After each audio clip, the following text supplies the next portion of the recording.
Внимание! Говорит Москва. Передаем важное правительственное сообщение. Граждане и гражданки Советского Союза, сегодня в 4 часа утра, без всякого объявления войны, германские вооруженные силы атаковали границы Советского Союза. Началась Великая Отечественная война советского народа против немецко-фашистских захватчиков. Наше дело правое, враг будет разбит, победа будет за нами. Война – это особая страница в истории Усть-Ордынского бурятского округа. Она вошла в его жизнь, как и в жизнь всей страны, сразу же, своим первым черным днем, 22 июня 1941 года. Вошла тревогой и печалью, слезами и горем в дома и судьбы русских, бурят, украинцев, татар, поляков, всех, кому эта земля была родной, чувствами общей беды и общей ответственности за ее судьбу, за судьбу своей Родины. Сразу же после известия о начале войны повсюду, в улусах, деревнях, селах округа люди собирались на митинги и собрания. Главное содержание – голосование и призыв всеми силами помочь скорейшему разгрому врага. С первых дней войны в стране развернулось движение за создание фонда обороны. Уже летом 1941 года в округе проводились воскресники и сбор средств на его счет. На одном из таких воскресников жители улуса Бурятингут и Боханского аймака вышли на ручную жатву хлебов и убрали в этот день около 10 гектаров. Причитающиеся деньги 900 рублей они перечислили в фонд обороны. Коллектив сотрудников Баиндаевского райпотребсоюза и сельпо внесли в фонд обороны облигации государственных займов на 5000 рублей. Осенью 1941 года, перед наступлением холодов, был организован сбор теплых вещей – полушубков, валенок, унтов, шапок, варежек, телогреек. По инициативе редакции газеты «Знамя Ленина» в Усть-Орде в парткабинете райкома была организована мастерская по их пошиву. Одновременно проводился сбор у населения продуктов питания, денег. 14 августа 1941 года в отделении Госбанка Усть-Орды только от 3 организаций «Маслопром», «Райлезак», Усть-Ордынская МТС было получено на текущий счет обороны страны 1304 рубля. Всего за годы войны жителями Усть-Ордынского бурятского округа на усиление военной мощи Родины внесено по военным займам 67 миллионов рублей. На строительство самолетов и танковых колонн 43,5 миллиона рублей. Собрано более 100 тысяч комплектов теплых вещей, 72 тонны шерсти, свыше 200 тысяч индивидуальных подарков. Сдано в фонд Красной Армии около 3 миллионов тонн хлеба. В первые дни войны люди надеялись, что в скором времени наступит полнейший разгром врага. Не все могли в полной мере представить глубину опасности, серьезности угрозы, предстоящих страданий и лишений, какие несла война.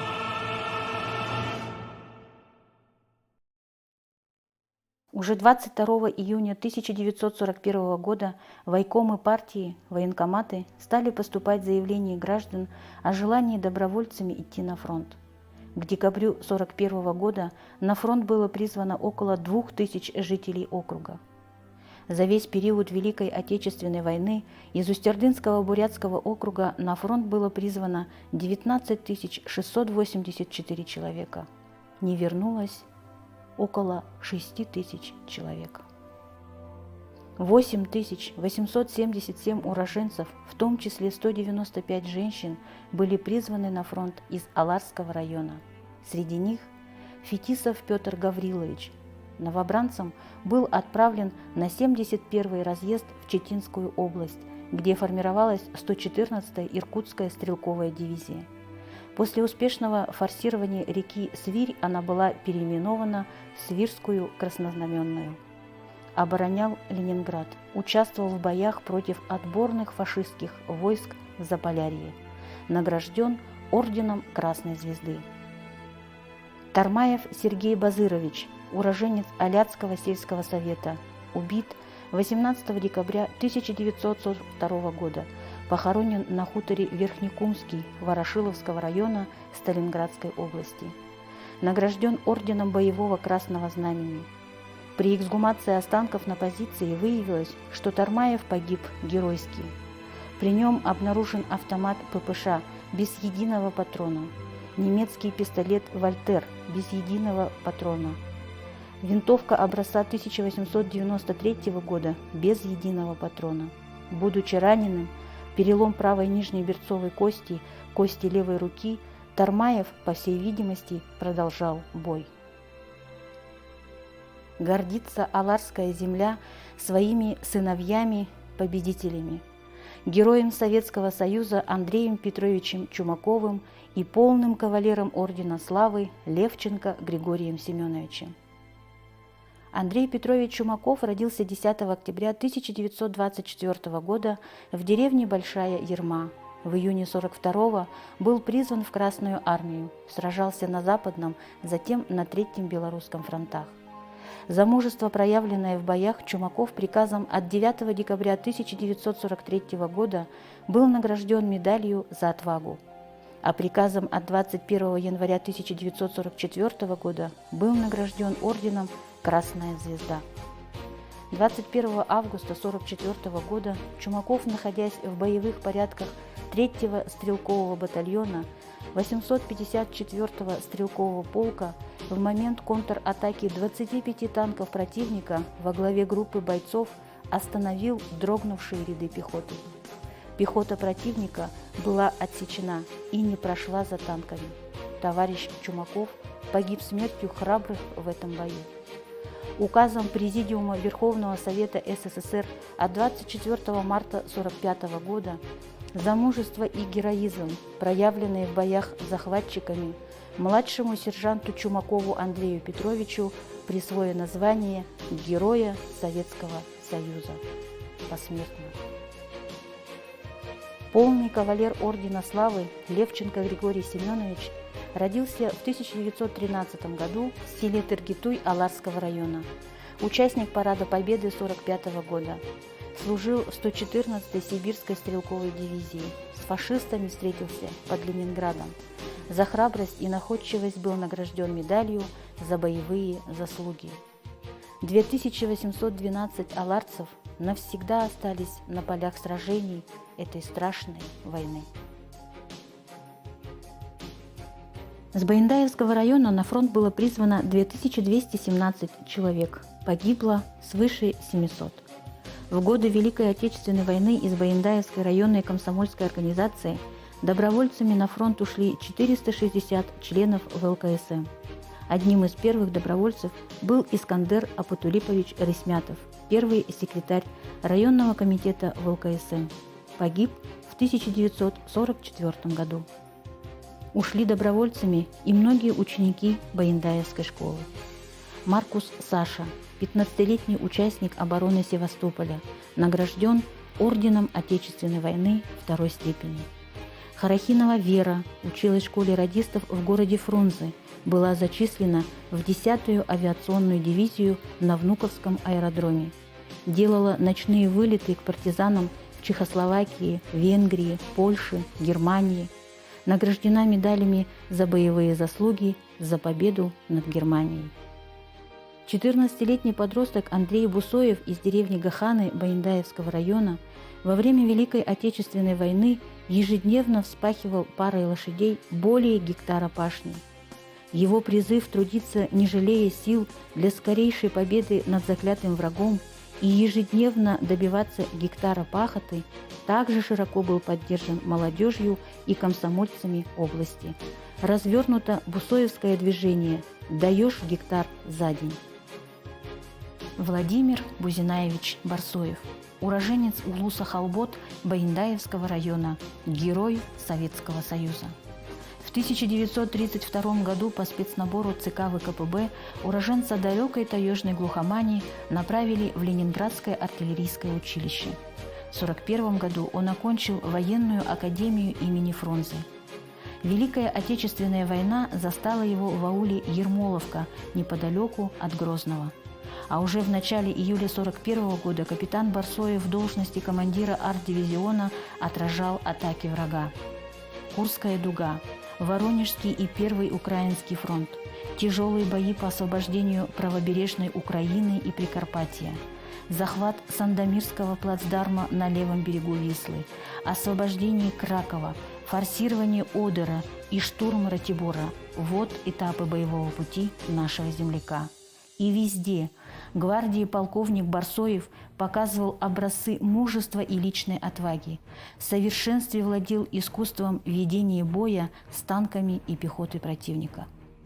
Видный советский военачальник, командующий артиллерией стрелковой дивизии гвардии полковник Владимир Барсоев был смертельно ранен 8 марта 1945 года во время ожесточенных боев на Одерском плацдарме.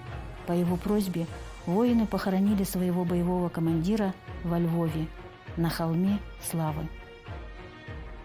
Указом Президиума Верховного Совета СССР от 6 мая 1965 года ему было присвоено звание Героя Советского Союза. Награжден 2 орденами Ленина, орденами Красного Знамени, Красной Звезды, Отечественной войны первой степени. А в июне 1944 года президент США Франклин Рузвельт наградил его орденом «Легион заслуженных офицерской степени». Его именем названы улицы в Улан-Удэ, Усть-Ордынском и Баяндае. Средняя школа номер 1 в поселке Усть-Ордынский носит его славное имя. Установлен бюст героя в столице Бурятии, городе Улан-Удэ, а на родине, в селе Байша Баяндаевского района, в 1966 году в торжественной обстановке был открыт величественный памятник всем погибшим землякам, венчает который бюст Героя Советского Союза гвардии полковника Владимира Бузинаевича Барсоева. К декабрю 1941 года на фронт из Боханского района было призвано 238 мужчин из Тарасинского сельсовета, 33 из села Вершина. Всего ушли на фронт с Боханского района совместно с Осинским 5283 человека. Среди них Баланов Илья Николаевич родился в 1926 году в деревне Алса. В ряды Красной армии призвали в 1942 году. После школы младших авиаспециалистов отправлен был на фронт. Илья Николаевич воевал в составе 9-й воздушной армии 251-й дивизии 78-го стрелкового авиаполка в должности воздушного стрелка. Совершал боевые вылеты на Ил-2. Войну завершил над Харбином в звании сержанта. Буяев Еремей Еремеевич родился в селе Тараса 6 июля 1910 года. Призван в ряды Красной армии в 1941 году. В 1943 году был направлен на Западный фронт. До 1944 года играл в оркестре. С 1944 года воевал солдатом в 240-м армейском запасном строительном полку в Польше. Участвовал в боях за город Бреслау. За боевые заслуги награжден медалями за победу над Германией, орденом Отечественной войны второй степени. После возвращения на родину руководил оркестром народных инструментов и хоров в Боханском педагогическом училище имени Доржибанзарова. В 1952 году создал оркестр бурятских народных инструментов «Чанс». Клавдия Федоровна Манькова, труженик тыла, родилась 23 июня 1930 года в Голицынском районе Пензенской области. В годы войны работала в Заготзерно.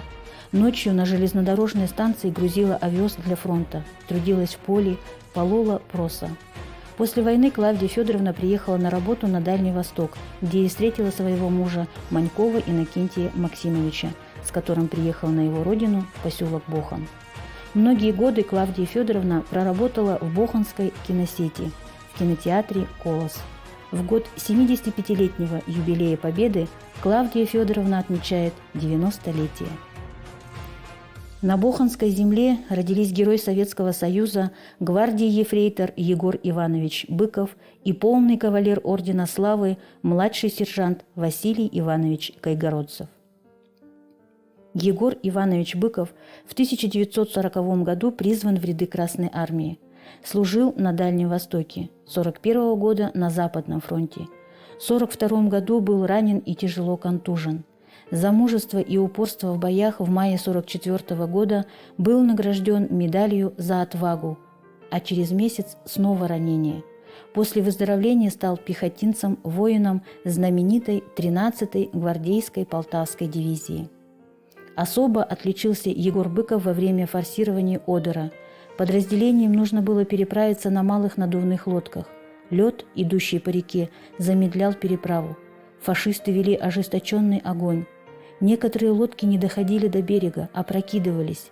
Быков первым вместе с отделением, которым ему было поручено командовать, переплыл Одер и вступил в бой с превосходящими силами немцев. Максим работал беспрерывно. До 50 трупов гитлеровцев осталось на поле боя. В период отражения очередной атаки был ранен, но не ушел с поля боя до подхода подкрепления. Плацдарм был удержан. Утром 25 января бой возобновился. В этом бою Егор Быков был смертельно ранен. Похоронен с воинскими почестями на немецкой земле в селе Линден. Указом Президиума Верховного Совета СССР от 10 апреля 1945 года Быкову Егору Ивановичу присвоено звание Героя Советского Союза. Кайгородцев Василий Степанович родился 1 марта 1922 года в селе Александровское Боханского района. В 1942 году ушел добровольцем на фронт. Попал на Второй Белорусский фронт, которым командовал маршал Рокоссовский. За боевые заслуги ему была вручена медаль «За отвагу». В бою возле Варшавы погиб командир, и Василий повел роту в штурм. Здесь Василий Степанович был ранен. За эти бои он был награжден медалью за освобождение Варшавы. 2 августа 1993 года из Управления кадров Ордена Ленина Забайкальского военного округа в адрес Иркутского областного военкомата пришло письмо. Сообщалось, что приказом министра обороны Российской Федерации от 7 мая 1993 года за номером 101 сержант Кайгородцев Василий Степанович награжден Орденом Славы первой степени. Всего из Боханского района остались на полях сражений 1356 человек.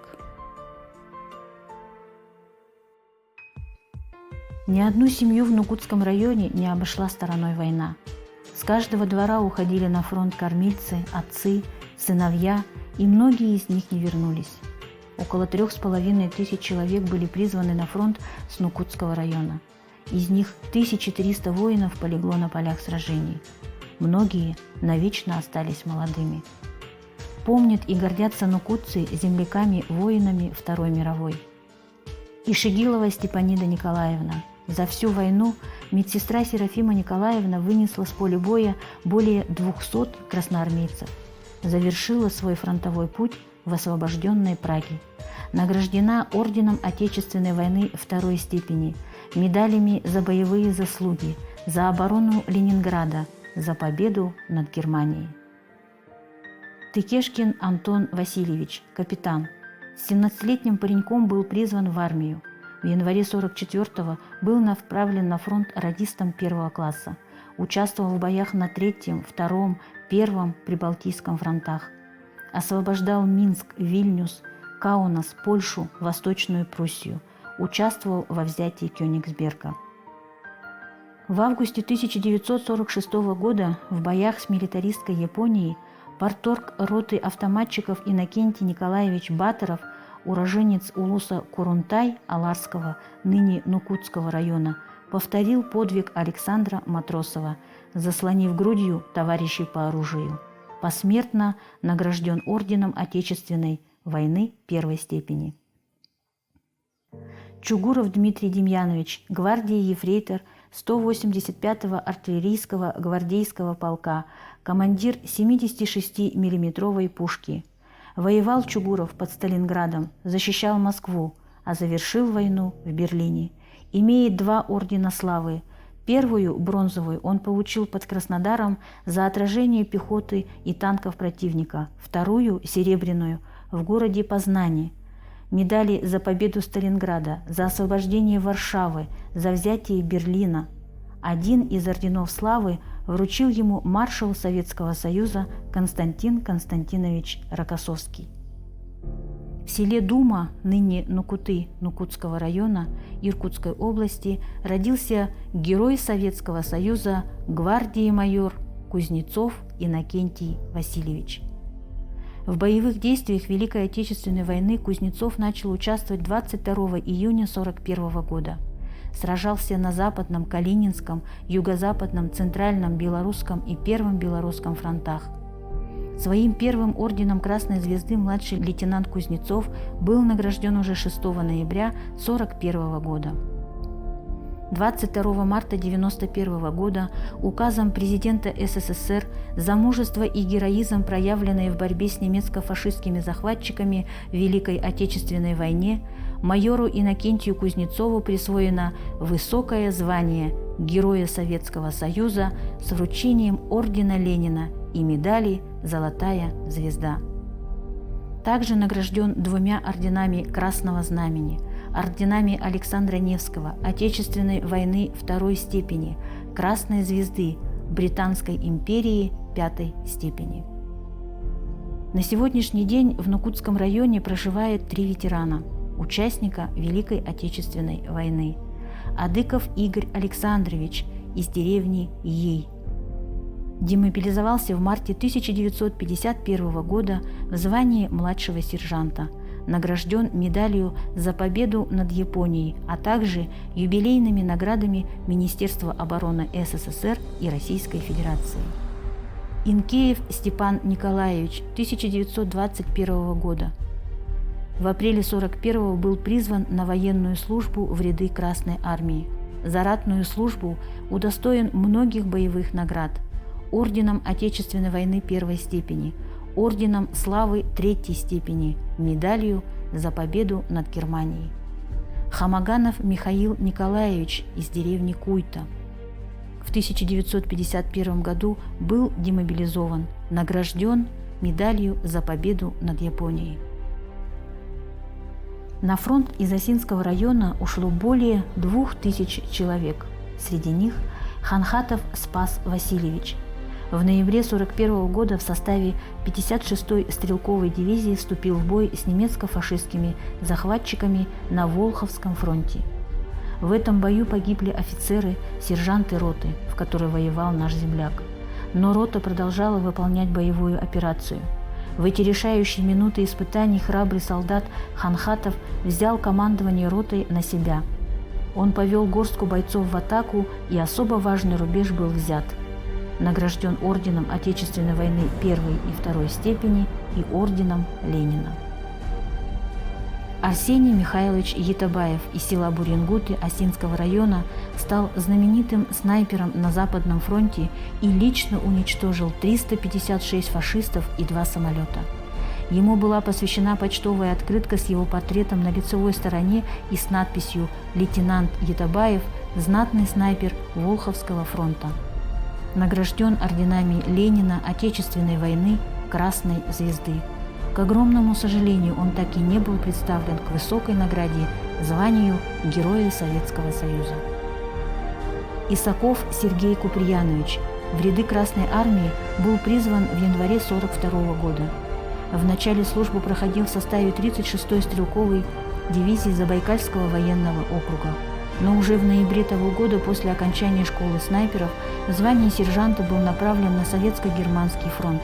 Воевал в составе 64-й стрелковой дивизии 39-го стрелкового корпуса Ленинградского фронта. Принимал участие в наступательных операциях в прорыве блокады Ленинграда, в освобождении Прибалтики. Награжден орденами Боевого Красного Знамени, Славы 3-й степени, медалями. Шанаршеев Иван Ермолаевич. Когда началась Великая Отечественная война, Иван Шанаршеев служил в Одессе. Принял участие в освобождении Армавира, Винницы, Житомира, Харькова, Гомеля, участвовал в штурме Берлина. Вместе с Красной армией прошел Польшу, Румынию. Награжден медалями за переправу через Вислу, за отвагу, орденом славы второй степени, благодарственными письмами от маршала Жукова и генералиссимуса Сталина. За освобождение Берлина награжден орденом Красной звезды. Пахаленко Михаил Михайлович родился в 1918 году в селе Оса Осинского района. В 1938 году призван в ряды советской армии. Воевал в составе 197-й стрелковой дивизии. Гвардеец-разведчик, прошел по дорогам войны до августа 1945 года. За захват офицера с группой разведчиков был награжден орденом славы третьей степени. Орден Красной звезды получил за битву на реке Висла. При переправе реки Одер старший сержант гвардии был награжден орденом славы второй степени. Награжден орденом Отечественной войны второй степени, а также многочисленными медалями. Махутов Мадай Маркович с первых же дней Великой Отечественной войны ушел на фронт, оставив жену и маленьких детей. Дошел до стен Рейхстага, освобождал Германию, Польшу. За мужество и героизм, проявленные в боях с фашистско-немецкими захватчиками, командир взвода артиллеристов Махутов Мадай Маркович был награжден 2 орденами славы второй и третьей степени, медалями за отвагу, за освобождение Варшавы, за взятие Берлина. Более 800 осинцев отдали свои жизни во имя своей родины, отцов, матерей, жен и детей. Тысячи жителей Ихирит-Булагатского района стали на защиту своей родины. Более 600 человек навсегда остались на полях сражений самой кровопролитной, жестокой и страшной войны. Среди них Абханов Сергей Андреевич, уроженец села Капсал, призван в 1941 году. Воевал на Украинском фронте командиром разведроты, награжден орденом Красной звезды, многочисленными медалями, был неоднократно тяжело ранен. С фронта вернулся в звании старшего лейтенанта. Дашинов Илья Александрович в звании ефрейтора дошел до Берлина. Награжден благодарственной грамотой маршала Советского Союза Конева, орденом Красной звезды, медалями за отвагу, за боевые заслуги, за освобождение Праги и за победу над Германией. Павлов Терентий Романович в 1941 году ушел добровольцем на фронт.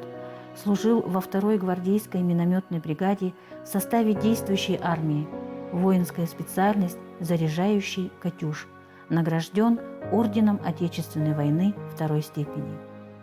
Буинов Бугда Буинович из Улуса Хуты, полковой разведчик, награжден орденом Красной звезды, орденом славы третьей степени, орденом Отечественной войны.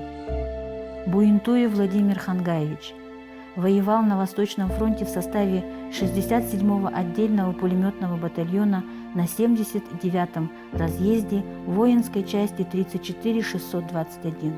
Через 2 месяца службы назначили старшим пулеметчиком 67-го отдельного пулеметного батальона.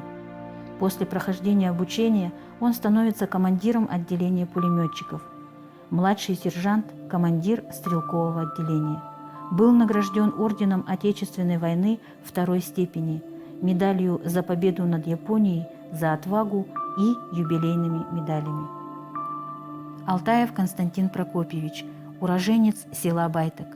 В разгар войны в 1942 году в марте был призван в ряды советской армии защищать свою родину от немецких оккупантов.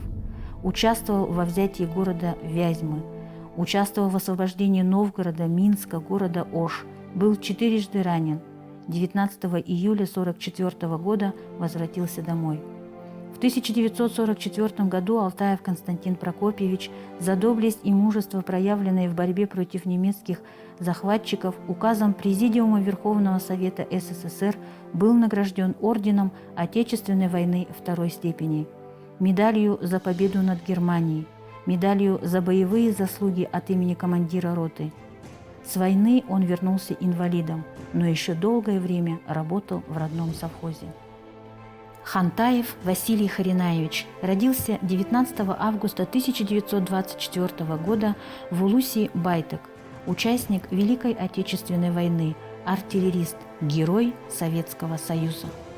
В июле 1941 года призван в ряды рабоче-крестьянской Красной армии и направлен на обучение в полковую школу. С августа 1942 года принимал участие в боевых действиях на Воронежском и Первом Украинских фронтах. В составе артиллерийского дивизиона он не раз отражал атаки танков противника, отличился в жесточайших кровопролитных боях на Воронежском фронте. С 26 апреля по 2 мая 1945 года командир 76 миллиметрового орудия артиллерийского дивизиона 70-й механизированной Проскуровской бригады, 9-й механизированный корпус, 3-я гвардейская танковая армия, 1-й Украинский фронт, комсомолец младший сержант Василий Хантаев особо отличился в уличных боях в Берлине. Несмотря на полученное в бою ранение, один остался у орудия и подавил зенитную пушку, мешавшую продвижению пехоты, подбил и сжег несколько бронетранспортеров и автомашин противника. Указом Президиума Верховного Совета СССР от 27 июня 1945 года за образцовое выполнение боевых заданий командования на фронте борьбы с немецко-фашистскими захватчиками и проявленные при этом мужество и героизм младшему сержанту Хантаеву Василию Харинаевичу присвоено звание Героя Советского Союза с вручением ордена Ленина и медали «Золотая звезда». Также награжден был орденом Красной Звезды, орденом Отечественной войны первой степени. На родине, в деревне Байтак, установлен бюст героя. С 1995 года Байтакская средняя школа носит имя прославленного земляка. На аллее героев Советского Союза и полных кавалеров Ордена Славы в поселке Усть-Ордынский установлена мемориальная плита в честь Василия Харинаевича Хантаева. Именем героя названа улица в городе Улан-Удэ. Также установлен бюст герою Советского Союза Хантаеву около здания Бурятского научного центра в городе Улан-Удэ. Герой Советского Союза, генерал-майор Балдынов Илья Васильевич. Родился Илья Васильевич в 1903 году в семье середняка-скотовода в небольшом Улусе Малоевском, ныне Булуса, Ихирит-Булагатского района Усть-Ордынского Бурятского автономного округа. С первых дней Великой Отечественной войны капитан Илья Васильевич Балдынов участвует в формировании Кубанской дивизии 40-й отдельной мотострелковой бригады, где был назначен начальником штаба. Яркой страницей в истории дивизии и послужном списке полковника Балдынова значится Будапештская операция. Будапешт оборонял 200-тысячный фашистский гарнизон. Вместе с войсками 2-го и 3-го украинских фронтов гвардейцы 109-й дивизии освободили столицу Венгрии. За эту операцию дивизию награждают 2-м орденом Красного Знамени. Далее дивизия участвует в освобождении Вены, а победу над Германией встречает в боях за пригород Праги и город Брно. После победы над фашистской Германией дивизия перебрасывается на восток и совершает беспримерный, героический 1500-километровый марш через безводную пустыню Чахар и высокогорные хребты Большого Хингана при 50-градусной жаре. Неожиданное появление в тылу 109-й дивизии намного ускорило разгром Квантунской армии Японии. За участие в боях с японскими милитаристами дивизия получает почетное наименование «Хинганская». Ее командиру присваивается воинское звание генерал-майор. Когда подписывались бумаги по завершении кампании, в графе «Убитые» напротив 109-й дивизии стоял прочерк, то есть 109-я дивизия не потеряла ни одного солдата. Этот факт заметил Иосиф Виссарионович Сталин, который за это рекомендовал присвоить звание Героя Советского Союза командиру дивизии Илье Васильевичу Балдынову. Жители Бурятии увековечили память героя. Одна из улиц Улан-Удэ носит его имя. На доме, где жил герой, установлена мемориальная доска. В честь Балдынова проводится Всероссийский юношеский турнир по вольной борьбе. Илья Васильевич Балдынов также был награжден 2 орденами Ленина. Имеет 4 ордена Красного Знамени, орден Отечественной войны 1 степени, орден Кутузова 2 степени, орден Красной Звезды. Являлся почетным гражданином Будапешта, Одессы, Улан-Удэ и Береслава Херсонской области Украины. Полный кавалер Ордена Славы Лухнев Павел Степанович, старший сержант, родился 18 января 1921 года в селе Куяда, ныне Ихирит-Булагатского района. В боях Великой Отечественной войны с декабря 1941 года. Указом Президиума Верховного Совета СССР от 15 мая 1946 года за образцовое выполнение заданий командования в боях с немецко-фашистскими захватчиками гвардии сержант Лухнев Павел Степанович награжден Орденом Славы 1 степени, став полным кавалером Ордена Славы. Также награжден Орденом Отечественной войны 1 степени, Орденом Красной Звезды. Именем полного кавалера Ордена Славы названа улица в селе Дундай Боханского района, а в Иркутске в память о нем установлена мемориальная доска. В параде Победы 24 июня 1945 года на Красной площади в Москве приняли участие наши земляки: Артемьев, старший сержант Бутаков, старший сержант Коломин, сержант Левченко, старший сержант Макаров, сержант Середкин, старший лейтенант Хамло. Великая Отечественная война – это бессмертный подвиг всего народа, и на фронте, и в тылу. Победа в ней досталась нелегко. Ее колоссальная цена – это все еще не подсчитанные миллионы погибших. Это неимоверное напряжение сил, трудности, лишения, слезы и горе. Это настоящее самопожертвование самоотверженных людей, воевавших и работавших ради своей Родины, ради своего Отечества. Герои Победы, солдаты войны, в долгу перед вами мы вечно. Нижайший поклон вам до самой земли и светлая память навечно.